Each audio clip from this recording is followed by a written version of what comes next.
Good morning everyone and welcome back to the vlog. I am very excited to show you some progress on the seeds we started last week. I went downstairs to water them yesterday and I saw the tiniest little sprouts of green popping up and my heart just started beating a little bit faster. I'm so excited. It means I did something right and hopefully they will continue to grow happily. I really think those heat mats are a game changer. Obviously, I've never started seeds inside like this before, but I feel like having them cozy warm in their little nest of seed starting mix really helps them germinate. So I'm gonna bring you downstairs to the basement and show you really quickly before I sit down to start working for the day. And I completely forgot that Matt and I rescheduled our Canada trip for this coming weekend. So we're gonna be taking you to Canada for a very quick little spa trip. I'll tell you more later this week and obviously we'll bring you with us as much as we can. But yeah, so it's gonna be a somewhat short week before we jump in the car to do that. And I'm very excited because when we had to reschedule earlier in January because I was sick, I was so bummed. But it's kind of like an extension of my birthday. All right, so I was able to get the dome lid on top of this with a little shimmying. So let me try to take it off here. Okay, so it's really tiny, but there's one little sprout there. There's two little sprouts right there. And there's one right there. I don't even know if you can see it. It's so tiny. It's like the tiniest little green bit right there. I think that's it. So the ones in this row here are Greek oregano and the ones in this row here are the wild bergamot. So I'm going to give them a little spritz this morning, put the dome lid back on. I have my lights on for 16 hours right now. So I'm gonna kind of let that go a little bit longer, see if they continue to remain happy, and then I can adjust the light if needed. But so far so good. It's not like hot or anything, it's just a little bit warm, just enough to keep these guys happy.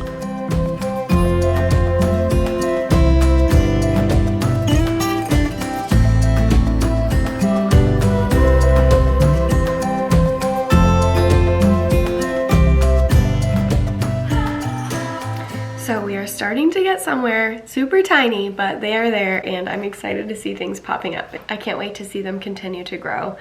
I have all my seeds entered into my spreadsheet, but I still need to just finalize the planting dates and batching things. So I'm going to work on that this week to get that wrapped up. I'm sure there are some other plants that are slow growers or things that I can put in a larger pot inside until I'm ready to transplant it to the garden. So excited to finish that up. The sun is shining. I'm going to drink my coffee and hop on a call, get some work done, and I will catch up with you in a bit.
Working on. You're gonna think I'm crazy, but before I do that, we harvested the bok choy from our indoor garden and we had that in like a beef and rice bowl today. It was fantastic and just so exciting to like cut something I grew inside just a few weeks ago. So that was nice to enjoy. I will share the recipe. It's a Blue Apron recipe. We used to order Blue Apron, so I constantly go back to those recipes because they're quick and easy to make. As you know, I've been organizing all of my seeds and my seed information and my planting information in a spreadsheet. When I was nearly done with it, I thought to myself, there's got to be a better way to like keep organized. It occurred to me that I could use the project management tool that I use on a daily basis for my work and personal life for this type of information. I am a freelance UX UI designer, so I use a tool called Asana to manage all of my projects and tasks. I also use it for my personal life. I'm a big list person, and it's just the only way I know how to stay organized.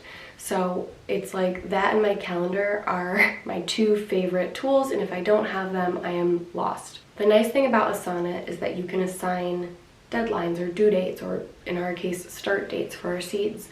So I've been transferring all the data out of my spreadsheet into Asana and starting to assign deadlines so that I get notifications and I can like reorganize the information or add or remove attributes as I need to. And it's also something I'm in daily anyway, so I can integrate that into like my normal routine. I know this sounds absolutely bonkers, but the average new gardener would probably only be starting with like a handful of seeds to see if they wanted to start seeds indoors and see if they had a good setup. I, however, am starting with over 70 seeds. Not all of them will be started indoors, some of them will be direct seeded, but that is a lot to manage. I'm still a very green gardener, and while I'm like gung-ho about diving in and trying everything, if I don't have a good process in place ahead of time, I will get overwhelmed and I just will abandon the plan, go to the garden center, pay $6 a plant, and put those in the ground. And I just don't, the whole purpose of this is to save money on those plants and, you know, try to maximize my money elsewhere. It just adds up so fast. So I'm doing it. You can call me crazy, but I think it's gonna help me stay on top of things and make the process more enjoyable. I'm just rambling. I'm gonna get to bed. I will catch up with you tomorrow. I'll do a little bit more spreadsheeting. I also need to pack, and I need to pack the dogs. Oh my goodness. The time is flying.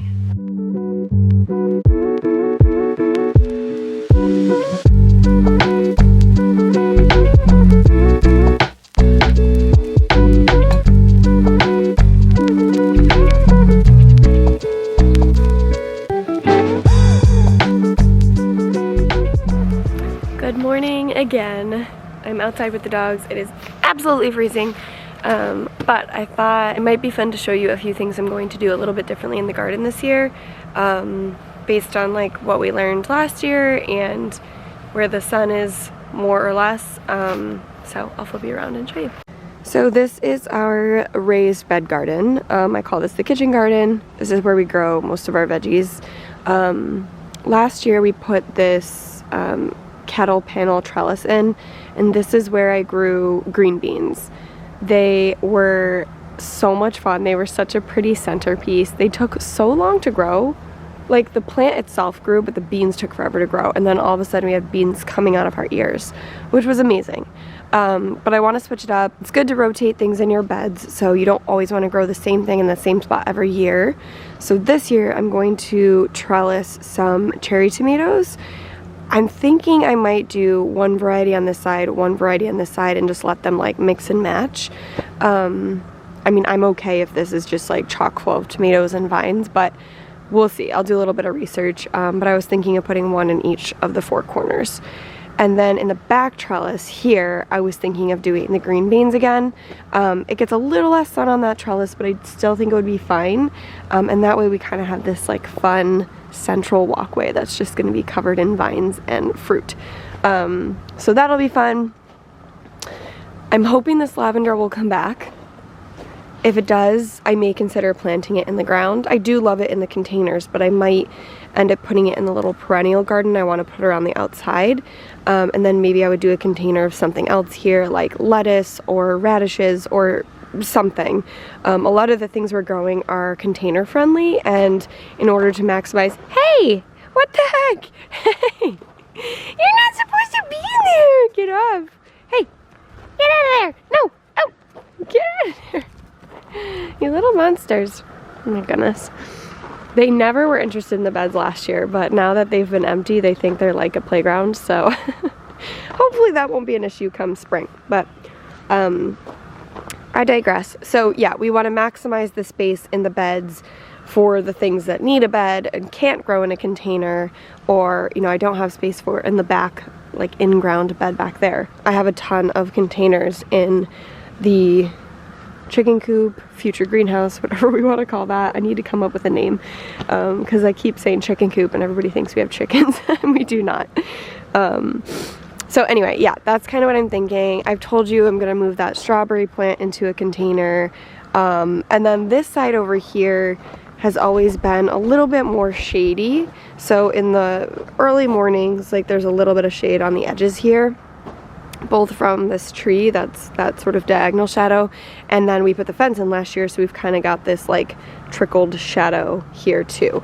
It doesn't last long, it's only for a few hours, but this is where I might plant like more of our lettuce and stuff that doesn't need sun all day every day. It doesn't need to be in the direct like blazing hot sun, and that way we can put, you know, the tomatoes and the peppers and things that really love the sun over on that side.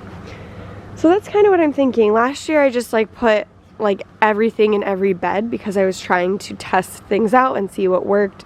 The biggest finding was that we did not add enough nutrients to our soil. So like this year, you know, we're adding compost, we're doing all the things. I've been saving eggshells to grind up and put in the soil. We'll probably put some coffee grounds in, as well as more compost in the spring, just to like really kick things off on the right foot. In the back garden, which you can kind of see here in this rectangle, this is where we'll put some more of the like larger plants or viney plants, corn, things like that. Right here is where I have my shallots and garlic planted. I have absolutely no idea if those are going to come up, but we will see in the spring.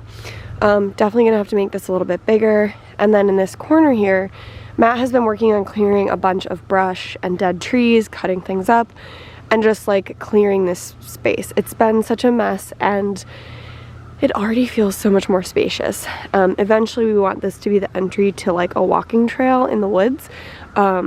So this is like the very slow chip away at that project. But I was thinking eventually we want to plant like some bushes and things and like make this like nice and landscaped.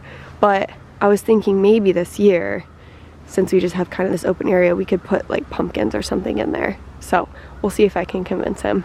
Thankfully that kind of stuff we can pull out at the end of the season. It won't completely take over forever. So it might be a good area to test that out in, and also just let it be wild, because this garden, even though it seems big, it's going to be filled up very quickly with all the plants I have. So that's it for now. Obviously lots to figure out as we start getting seedlings going and are able to get some of the early stuff in the ground.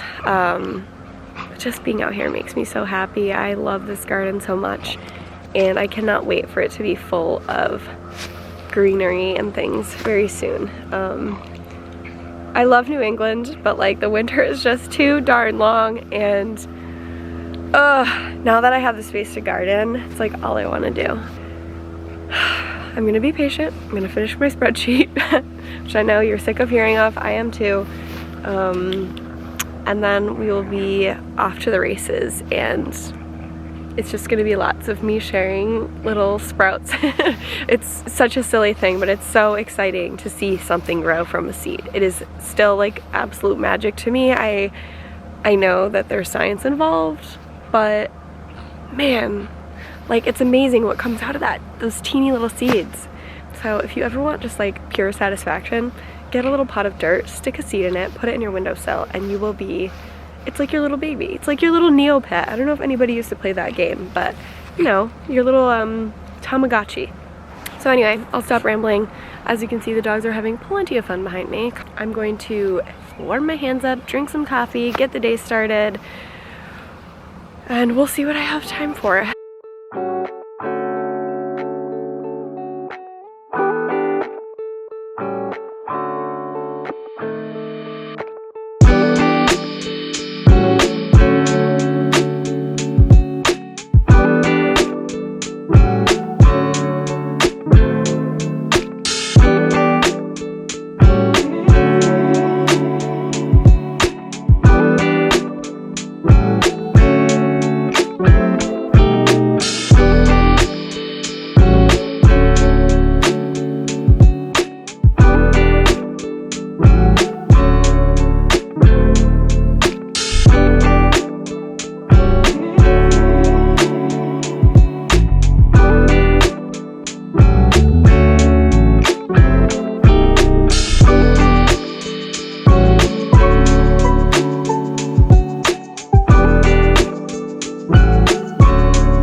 rooms is dead silent. You could hear a pin drop. So either everyone's sleeping or there's no one here, but it's super cute. It's super cozy.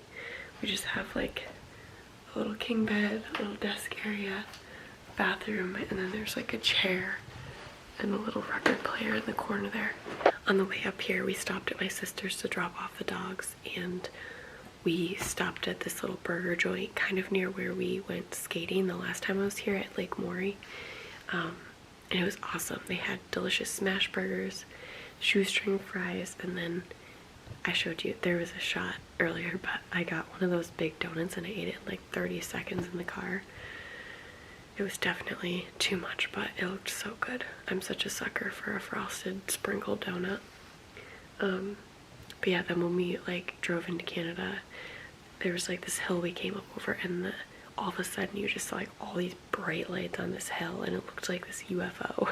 Obviously, as we got closer, we could actually see that it was the ski resort, but the sky was just so lit up from it. It was amazing. So we are here. We're going to just settle in, relax, and then I will show you more in the morning when it's light out.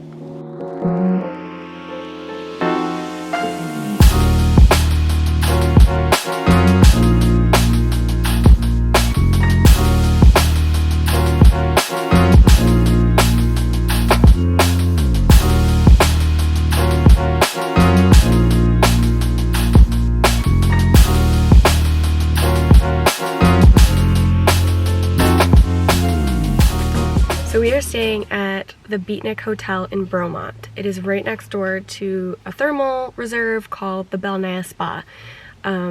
We just ate breakfast. They had a coffee bar, yogurt bar, they had bagels and things like that at the hotel. And then we drove over, and this place is really cool. It's kind of tucked away in the woods. There's this like beautiful lake just like nestled between some mountains. And it was recommended to us by our wedding photographer. She has been here a few times and she's spoken very highly of it, and I've always wanted to go. So we decided for my birthday this year we would book it, and that's why we're here now. So you're not allowed to talk. It's like mostly silent. There are a couple of whisper zones, but for the most part it's like you're with yourself and nature. It's really meant to spend some time being present. So you're allowed books, you're not allowed cameras, phones, tablets, anything like that. They also offer treatments. You can do like massages and facials and things like that.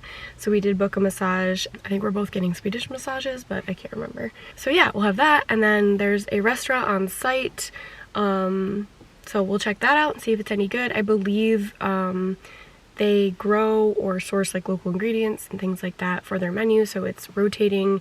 From here on out, I'll have to tuck my phone and my camera away, so I will catch up with you once we are done for the day, let you know how it is, and I'll sneak a few little videos walking up to the entrance if I can.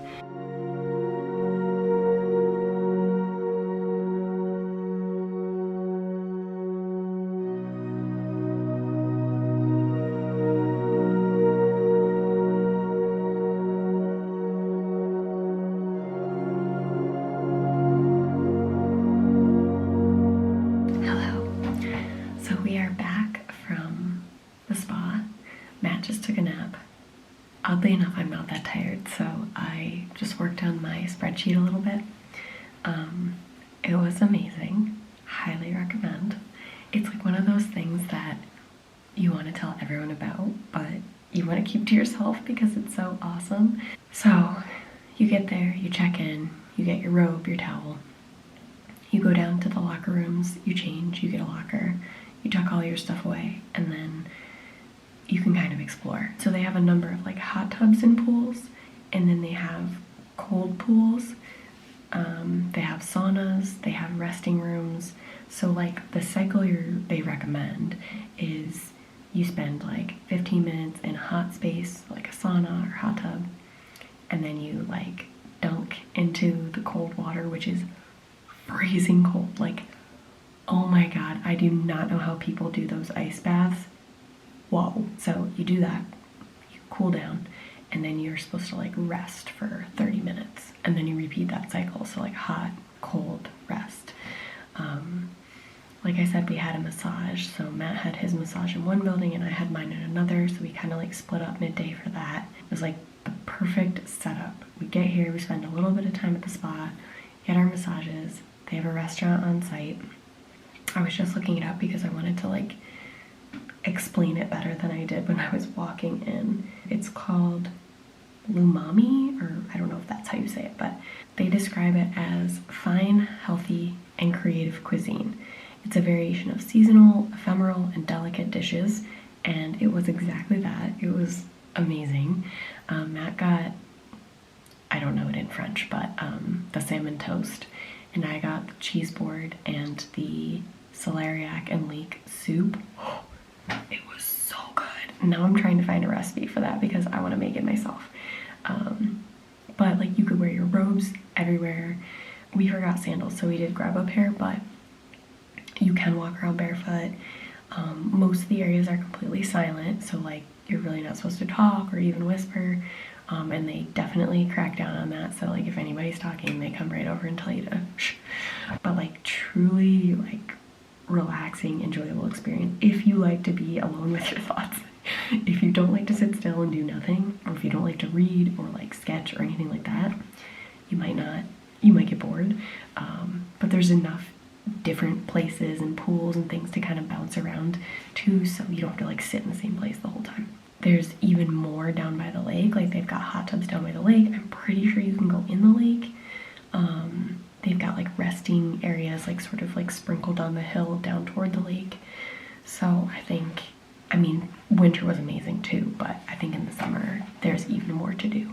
I would recommend this to anybody. It was such a treat, tucked in the mountains. I will include the link to the spa and the hotel we stayed at and like the restaurants and everything we've done in case anyone is interested in looking into it. If you have any questions, let me know in the comments. I will answer as much as I can. Anyway, that's my review. Sorry I couldn't share it, but it was kind of nice to not have your camera and phone. And I had no other option but to do a little bit of reading, which I was very happy to do.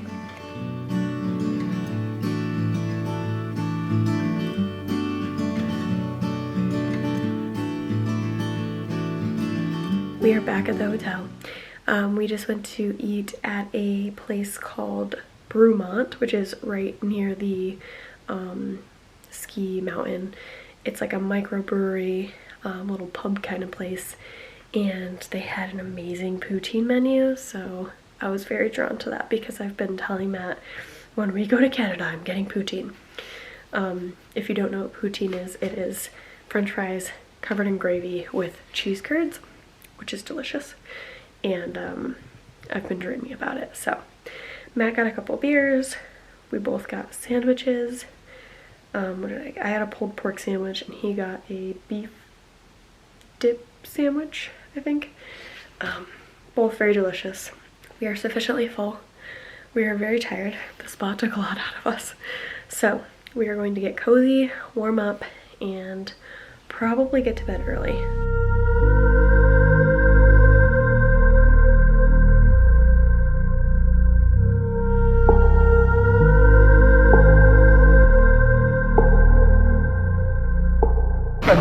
Alright, we have arrived at Bromont and we bought 2 gondola tickets. And we are waiting in line to go take a ride up to the top of the mountain where we think there's like a restaurant or something so we can get a coffee. It is absolutely freezing. Once we get on the gondola, I will show you what our view looks like.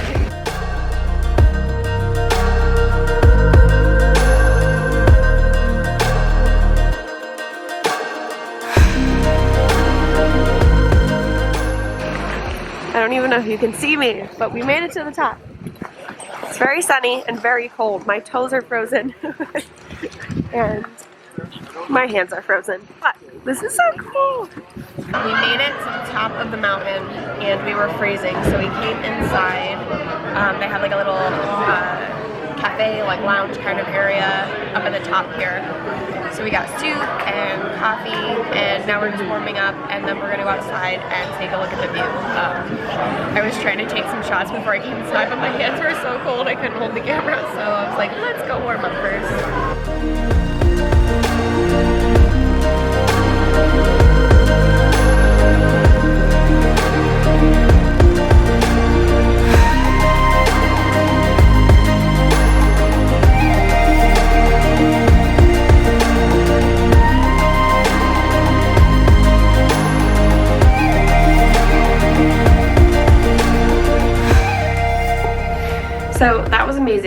super glad that we ended up doing this last minute.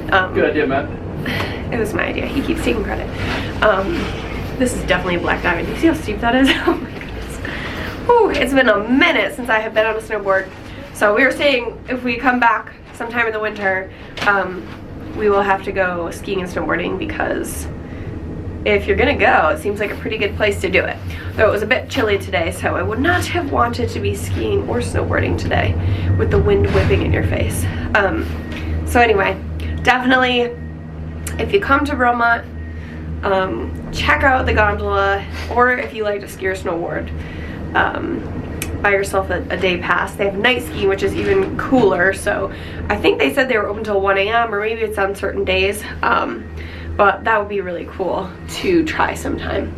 We are going to make our way back to my sister's, and I'm going to wrap the vlog up here. Thank you so much for coming with us on this adventure and following along. If you liked the video, make sure to give it a thumbs up and subscribe for future updates, and I will catch up with you next week. We are definitely 100% going to be planting seeds.